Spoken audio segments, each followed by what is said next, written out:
Hi students, now today's topic is final account. Already we have discussed last lecture, page number 54. There are two partner Amit Bhai and Narendra Bhai. So I have completed this all the trial balance posting. Now today's in final account we have to go for the adjustment. We have in this problem 6 adjustment.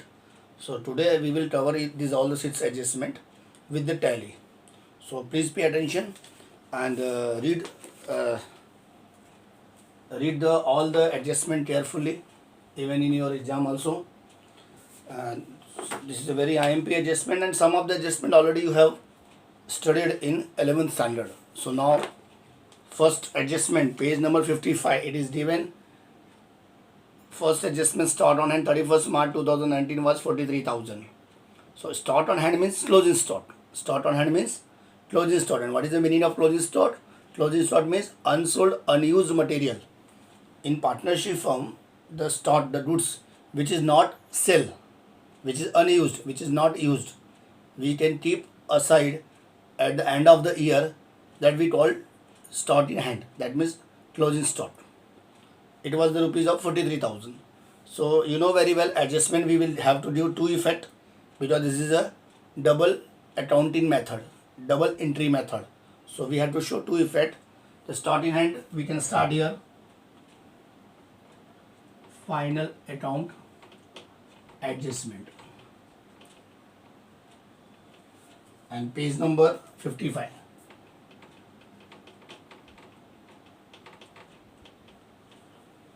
Before I am starting this one, I want to announce one thing. Our Maharashtra government state board have reduced the 25% syllabus of our academic year of this in this book of subject of bookkeeping accountancy. So don't worry about that. We are, suppose myself or we are giving a proper instruction to you in this textbook which we have left, which we will not going to be teach you, which will be not going to teach you. जो हम पढ़ाएंगे नहीं इस text book में से, वो समझ लो Maharashtra government ने हटा दिया है, और जो पढ़ाएंगे वो गवर्नमेंट ने दिया है और एचएससी बोर्ड ने एक्सेप्ट किया है, और आपको उतना पढ़ना है. तो कोई टेंशन लेना ही नहीं है किसी सब्जेक्ट में. टीचर ने वो चीज़ पढ़ाया, वो पेज पढ़ाया, वो उसमें से आएगा. जो टीचर ने नहीं पढ़ाया वो रिड्यूस हो जाएगा. So let's wait and watch and start your study. So now start on hand 43,000 first adjustment. We have to do for two way. One trading account and one balance sheet. See, this is a mini account I am going to show you because we don't have big blackboard.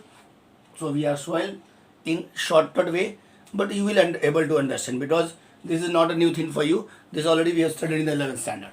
So there is two part, debit and credit. So we are right by closing stock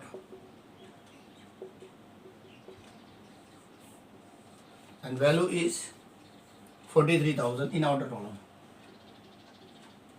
and in asset side we are right. There is also two column. Here we cannot write buy, directly we are write closing stock. 43,000.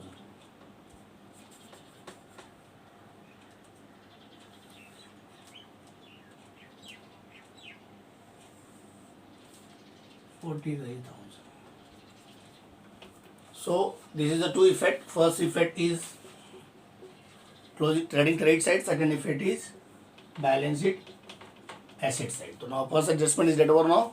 Second, uninsured goods. Uninsured means which is not insured, that which is not taken insurance by the partner. That means two partner are there, Amit Bhai and Narendra Bhai. They both of that goods is so insurance have not taken. यानी दोनों ने goods का insurance नहीं लिया था. जैसे हम insurance लेते हैं, लाइफ इंश्योरेंस लेते हैं, वैसे हमारा गुड्स का और बिजनेस का भी इंश्योरेंस होता है. तो दोनों ने नहीं लिया, इसलिए वो अनइंश्योर्ड हुआ. And that will be stolen. Stolen मतलब चोरी हो गया. तो जब चोरी हुआ तो लॉस हुआ. लॉस हुआ तो कितने रुपए का हुआ? 8,000 रुपये का हुआ. That means 8,000 loss by suffer by the partner. So this is a unrecorded adjustment. Unrecorded transaction, this is a unrecorded transaction. So audit में पूछता है एडजस्टमेंट का मतलब क्या है, तो एडजस्टमेंट मीन्स अनरिकॉर्डेड ट्रांजेक्शन, जो हमको पता ही नहीं हमारे बिजनेस में कब चोरी हुआ। ऐसा लगता है किसी को भी कि मेरा बिजनेस चल रहा है कभी चोरी हो जाए, तो चोरी हो गया तो वो अनरिकॉर्डेड होता है, क्योंकि कोई रिकॉर्ड लिखता नहीं कि इस टाइप को मेरे बिजनेस में, मेरे पार्टनरशिप में चोरी हो रहा। तो इट इज अनरिकॉर्डेड ट्रांजेक्शन। तो unrecord goods worth rupees 8,000 were stolen, चोरी हो गया। 8,000 चीज चोरी हुआ, उससे दो इफेक्ट आएंगे। एक ट्रेडिंग के क्रेडिट साइड में आएगा by goods loss by theft, theft भी ले सकते हो, स्टोलन भी ले सकते हो। और दूसरा इफेक्ट आएगा आपका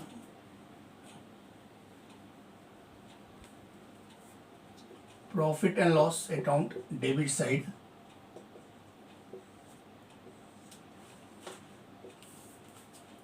टू लॉस बाय फायर। और कितने रुपए का हुआ 8,000। 8,000 यहाँ पे लिखना है, 8,000 यहाँ पे लिखना है। मैं फिर से रिपीट करता हूँ, गुड्स अगर चोरी हुआ that stolen theft by the in partnership form, first effect we are writing trading down the right side, and second if you write profit loss debit side and write loss by fire, loss by fire will not come, loss by theft will come as stolen, loss by stolen. So it is a loss. Why it come to the profit loss debit side? तो ये profit loss debit में वही चीज़ आते हैं जो expenses होते हैं, जो लॉस होते हैं।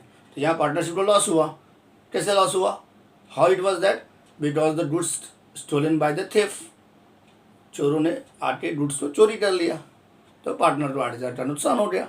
नुकसान हो गया तो प्रॉफिट लॉस तो डेबिट में आया और ट्रेडिंग के क्रेडिट में आया। तो we have finish 2 adjustment. Now third, create RDD at 2% on sundry debtors. अब डेटर्स के ऊपर उन्होंने आरडीडी क्रिएट किया, तो बहुत आईएमपी एडजस्टमेंट है ये। अब डेटर्स के लिए जो एडजस्टमेंट आईएमपी है, मैं यहाँ ना लिखते यहाँ लिखता हूँ। समझो ये मेरा बैलेंस शीट है, क्या है बैलेंस शीट, और ये मेरा एसेट साइड है, और ये मेरे 2 कॉलम है। तो ना पहली बात तो डेटर्स है कितना, डेटर्स है आपका 28,700। ये आपने लास्ट लेक्चर में पोस्टिंग करके रखा होगा 28,700, इतना तो आपने पोस्टिंग किया था। तो यहाँ आपने लिखा हुआ है। अभी एडजस्टमेंट आरडीडी जो है डेटर्स का है, तो डेटर्स आरडीडी के पहले हमारे पास चौथा एक एडजस्टमेंट है, mister Patil our customer become insolvent could not pay of his debt. So in RDD, in debtors, first of all we can see other adjustment. तो other adjustment इसमें कुछ भी नहीं है। फिर उसके बाद मैंने बताया था फर्स्ट लेक्चर में OBRD, whenever you solve the Sunday debtor adjustment, OBRD you can go through. OBRD means O for other adjustment, जो चीज़ आज के प्रॉब्लम में नहीं है। B for bad debt, bad debt means new bad debt, वो है, वो न्यू बेटे आपका चौथा एडजस्टमेंट है। मैं बता तो रहा हूँ तीसरा adjustment, I am just solving the third adjustment, but it is related with the fourth adjustment first we have to solve, because new bad debt we have to given in your problem. So we can write less new bad debt, जो adjustment number आपका fourth है, that means 500 है, it's 500। Value is not important, the way technique steps कैसे solve करना है, मैंने OBRD बता दिया, ये आपको याद रहेगा शॉर्टकट, ये स्मार्ट कोड याद रहेगा। तो स्मार्ट कोड जरिए आप इसको अच्छे से सॉल्व कर सकते हो। तो OBRD, O फॉर, मैं लिख के देता हूँ, O for other adjustment, B for new bad date, R for new RDD, और D for discount means provision for discount on debtors. तो ये सिस्टम OBRD है जिसको हम यहाँ पे अप्लाई करेंगे। O फॉर अदर एडजस्टमेंट है नहीं, B for new bad debt आ गया। अब इसमें से इसको माइनस किया तो 28,000 में से 700 में 700 में 500 या 200 बचा, तो 28,200। फिर लेस न्यू RD। अब न्यू RD अभी ये आपका तो एडजस्टमेंट नंबर 4 है, तो ये फर्स्ट इफेक्ट हमने दिखाया। दूसरा इफेक्ट आप प्रॉफिट लॉस के डेबिट साइड में जाएंगे। अब जो प्रॉफिट लॉस के डेबिट में जाएंगे,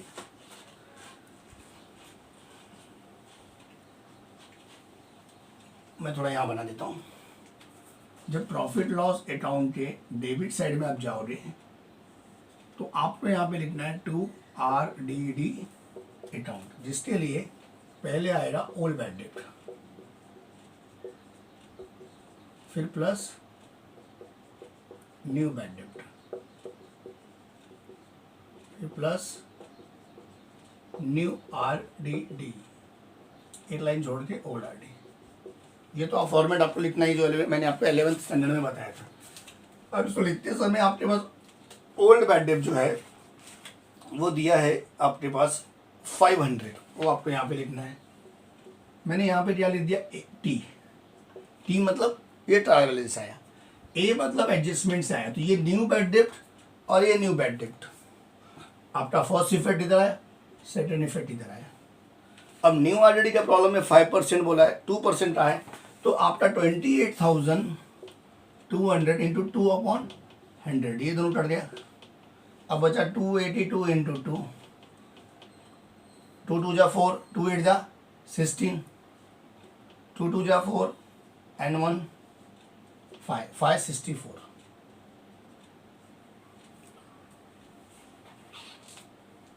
अब 564 वी हैव टू माइनस इन 28,200। अब 10 में से 4 गया 6, देन इधर बचा 9, 9 में से 6 गया 3,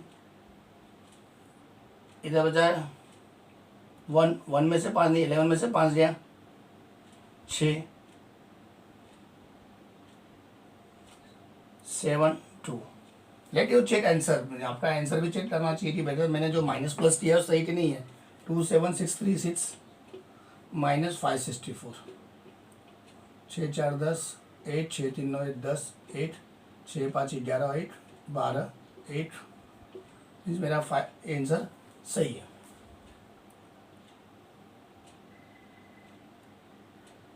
right, this my answer is right. तो दिस 564 इज न्यू RDD, तो न्यू RDD का सर्टिफिकेट यहाँ पे भी है, so we can write here 564 और let them complete this one.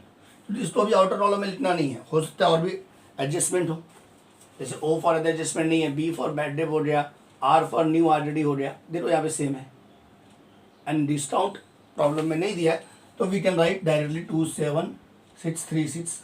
आप इनर कॉलम का बाहर के कॉलम में लिख दीजिए, इसको रफ मत कीजिए।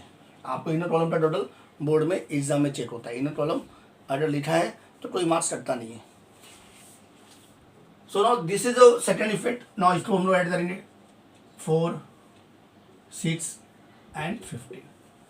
अब इसमें चेकआउट करेंगे कि अपने पास ओल्ड RDD दिया नहीं है, ये भी एडजस्टमेंट से आया और ये ट्रायल बैलेंस आता है। तो now old RDD will come from trial balance. तो ट्रायल बैलेंस में RDD दिया है 2700, देखिए यहाँ पे क्रेडिट साइड में 2700। सो 2700 जब यहाँ पे लिखते जाएंगे हम लोग, उस टाइम पे ये संख्या 1564 2700 में माइनस नहीं होगा। तो ऐसे सिचुएशन में 1564 हम लोग को इसको आउटर कॉलम में लिखना है, इसको ऐसे ही लिखते छोड़ देना है। और दूसरा जो इफेक्ट है,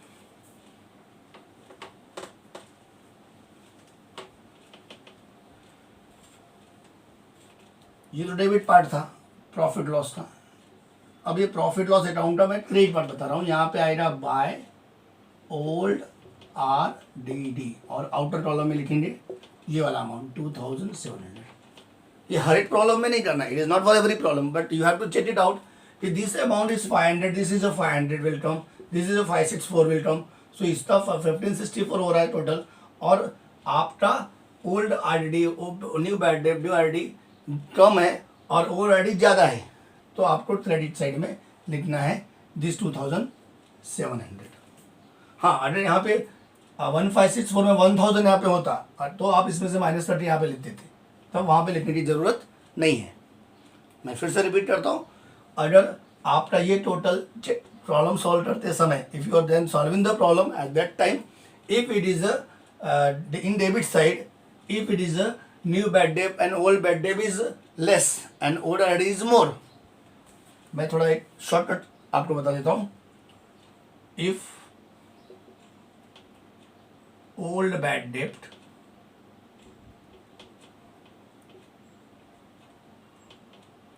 plus new bad debt plus new RDD is less with old RDD.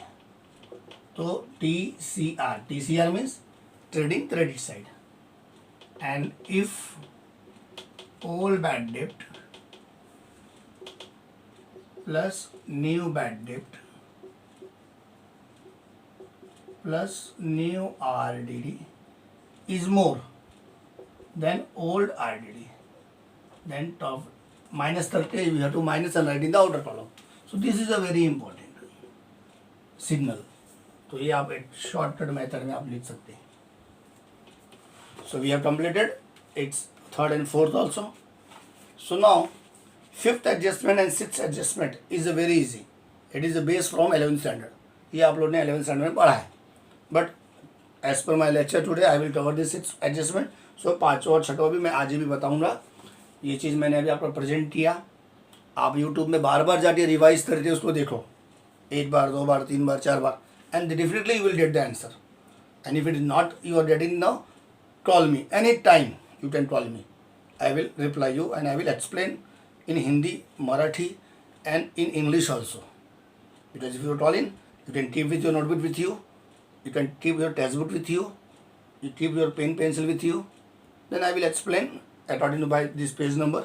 Definitely you will understand. It is not a hard, because it is the base of the 11th standard. Now next adjustment है पांचवा adjustment, outstanding expenses.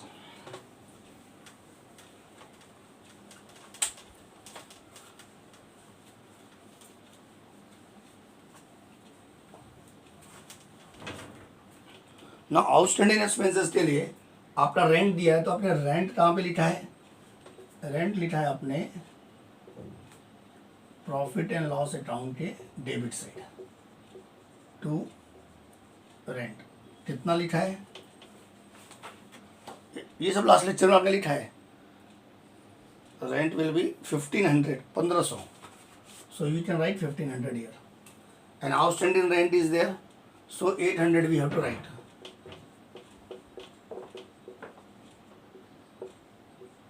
Now 15 plus 8 is 2300. And second effect will come. This is the first effect, and second effect in balance sheet, liability side.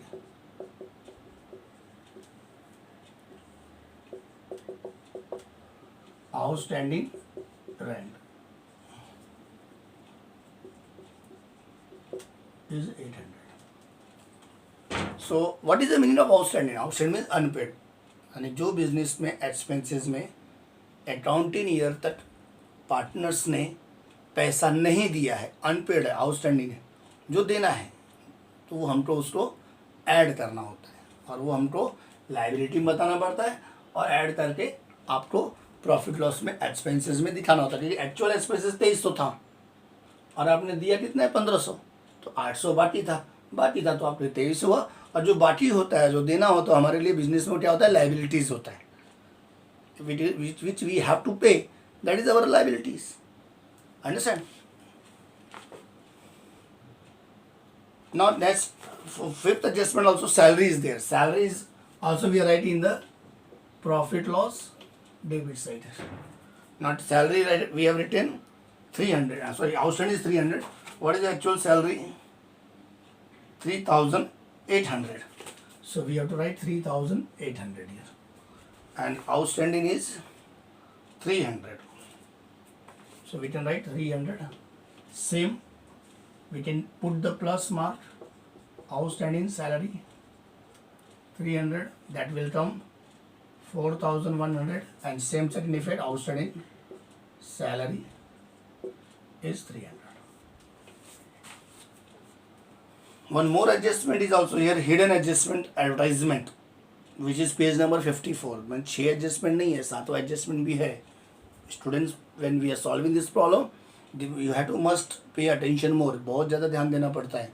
क्योंकि आपने 6 adjustment कर दिया, 7वां कहाँ पे है? 7वां आपका adjustment में ये नहीं solve किया तो टैली नहीं हो रहा, तो आपको out of marks नहीं मिलेगा.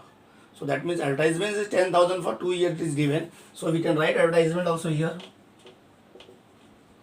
How much it is advertisement is 10,000.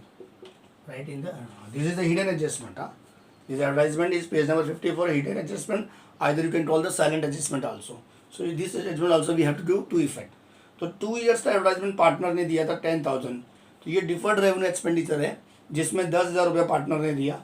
तो 10,000 रुपया पार्टनर ने कितने साल के लिए दिया? 2 years. तो 1 साल कितना हो गया? 5,000. यानी एडवर्टाइजमेंट आपको कितने साल के लिए दिया? 2 साल के लिए दिया. कितना पे किया? 10,000. तो 1 साल का कितना हुआ? 5,000. तो हम 1 साल का निकालना है, तो 1 साल ये अपना मेन है, क्योंकि 1 year का ही हम लोग प्रॉफिट लॉस अकाउंट बना रहे हैं. तो now 10,000 it is given 5,000 with effect from January. तो जनवरी से लागू हो रहा है, तो ये जनवरी से जब लागू होगा तो 3/12, यानी जनवरी से लागू हुआ तो 3 महीने का ही लगेगा एक्सपेंसेस अपने लिए. एक्चुअल एक्सपेंसेस 3 महीने का ही होगा. तो जनवरी, फरवरी, मार्च, क्योंकि मार्च में अपना अकाउंट ईयर खत्म हो रहा है. तो जब इसको सॉल्व करने जाएंगे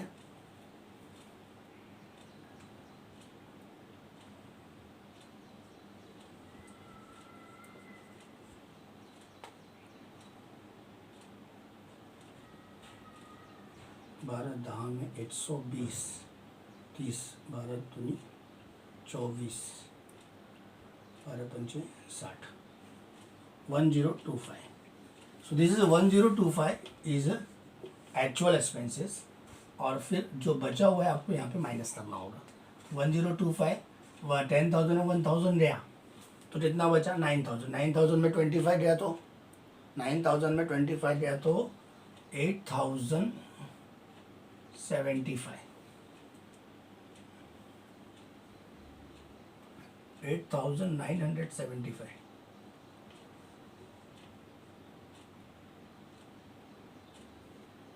We can write as a prepaid insurance. This is a prepaid insurance. So with this, all the things is very important. Multiplication plus minus, it is a part of your answer. You have to do very seriously. What we can do for check is 10,000 into 2 into 3/12. This also we can do for now. So that means we can clear it out. This is a 30,000. This is a 24,000. So we can just go for 30,000 to 24. 24 tens we can go for 300. That 240 or 24. We can go 24 tens. That means 10. 240. This will come 60. And 24. Again we go for 24, 240. And this is the way, this is the right answer. This is the final now. You can go through this way. We can get the answer 1025, and then we can go further as a prepaid. And second effect we can write in the asset side. This is the first effect. And second effect we can go for the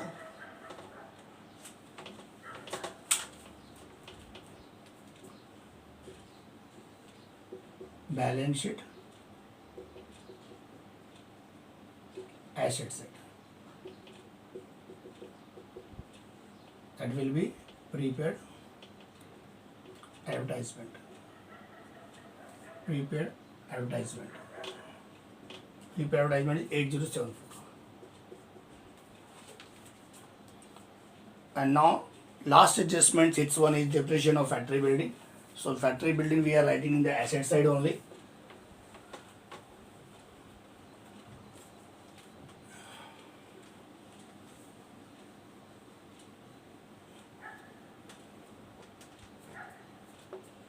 Factory building we can write in the asset side.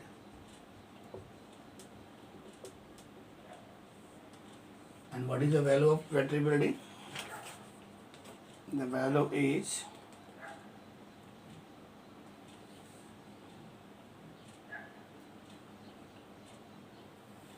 second one 75,000.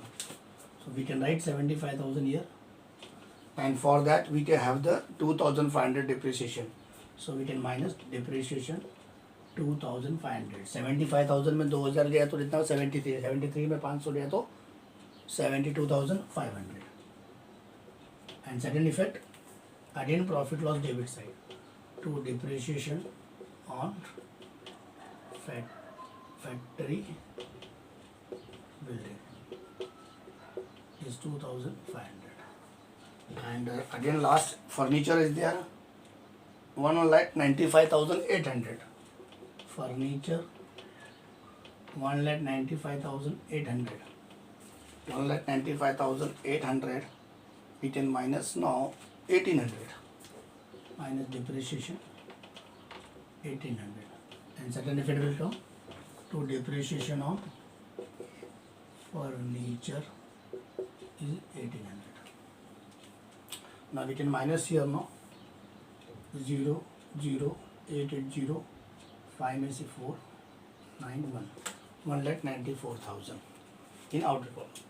So this is the way we have explained this now of the today, and tally you can go through all and must close the trading count, and one homework for you, trading count close and find out the gross profit which is same from 11th standard.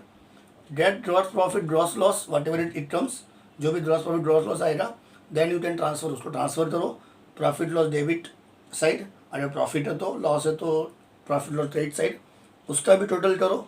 और मुझे net profit next lecture के पहले आप लोग अपना image find out करके मुझे बताओ, फिर नेट प्रॉफिट कैसे डिस्ट्रीब्यूट करना है और टैली करना है, we can solve it out as early as possible in the next lecture.